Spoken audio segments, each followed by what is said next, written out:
Okay, good morning. 15 minutes to put across the entirety of biomass, which is a huge subject.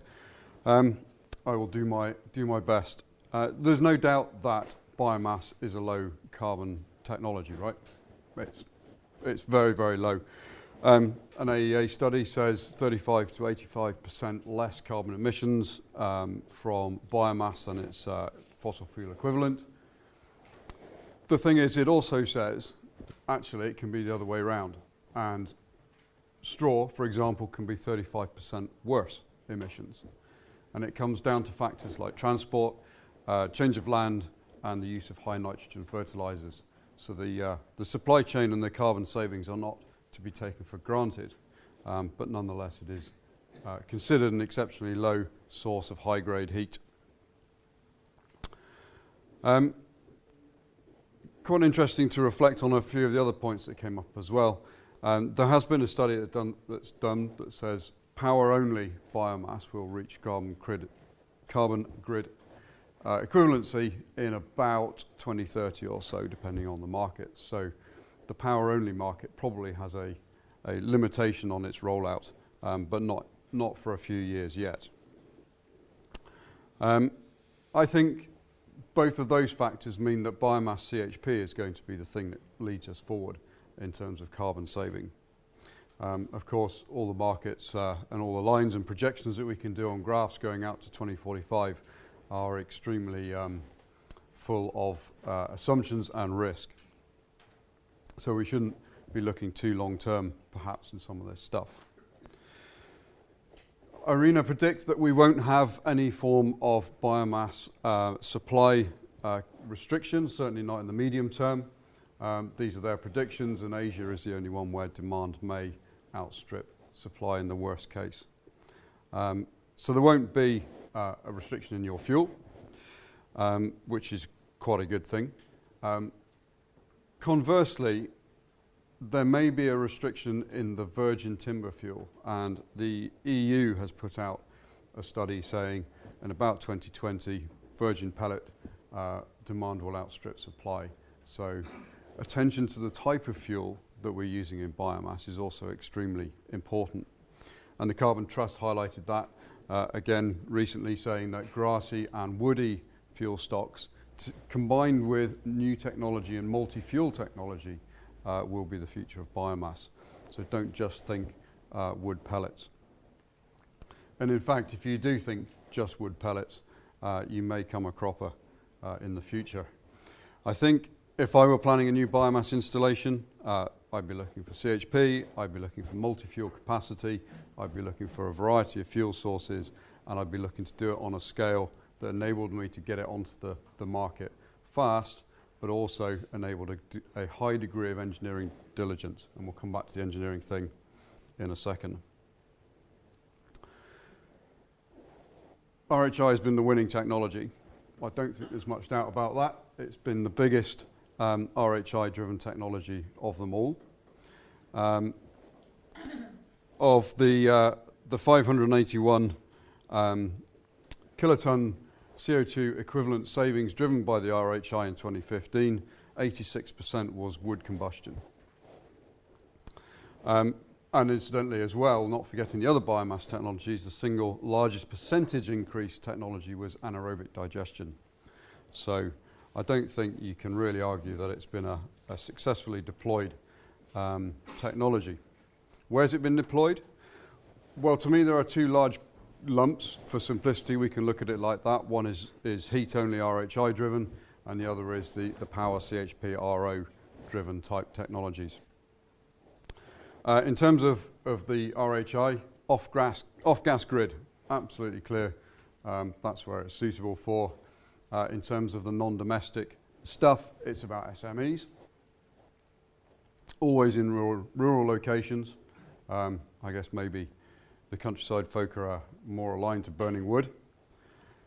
Leisure and agricultural industries, my experience, chicken farms are a big winner out of this, but so are swimming pools and high heat users like that. Retrofit, absolutely, it's all been about retrofit. New build tends not to be. Perhaps that's a reflection of lowering temperatures in new build and the requirement for old systems to still have a high heat source or high temperature source. And by far and away, all the respondents to the RHI survey said, firstly, the incentives were the key motivator to change. And secondly, the biggest barrier to rolling out a new technology for them was the high capital cost. So bear that in mind for a second. Looking at the RO and the CHP power market for biomass then. On the register, there are about 600 odd sites, most of which are abandoned or out of use for various reasons, but there are 180 operational sites, including the biomethane, the gasification, energy from waste, and all that kind of stuff. 108 of them are sub 5 megawatts, 75 are CHP, 11 are energy from waste, and 3 are co-firing.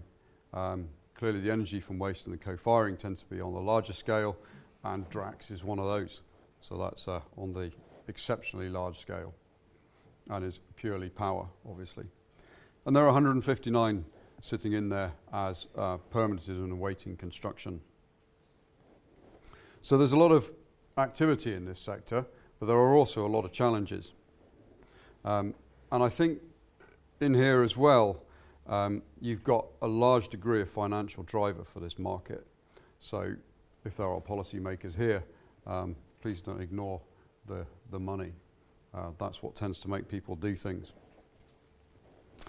Unfortunately, everybody in the biomass world is not particularly happy.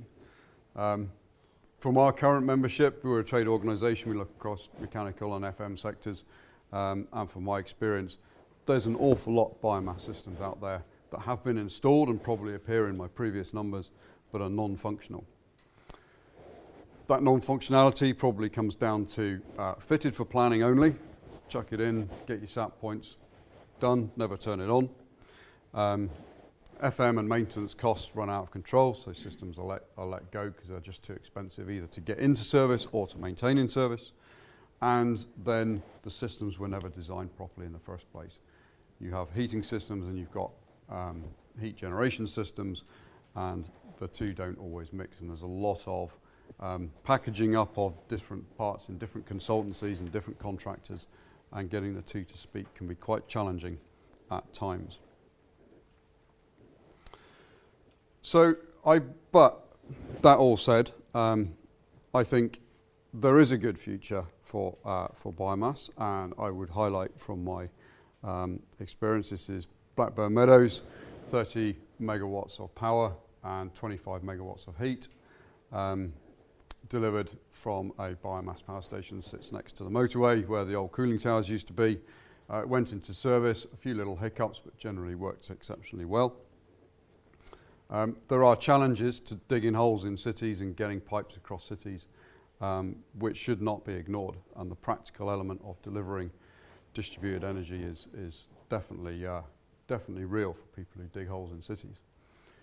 I hasten to add, these next two pictures are nothing to do with Sheffield, so don't realise they are.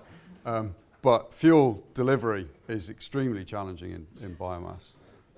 And of course the emissions thing, particularly inside cities, is a very topical and important factor. I guess you've all probably seen biomass installations with a black flue top because they're not operating properly. It can be done clean, it can be done well, but the key here is the good engineering stuff. And I'd like to highlight that as an engineer, and this is my current role, promoting the role of engineers and getting this stuff right. And I guess that would probably apply to heat pumps and all the other technologies as well. But it is clear biomass has a future, has a good future, and there is more to it than burning bits of wood. And these are all the technologies, again from an IRENA study, that are here on this side and at research stage over here.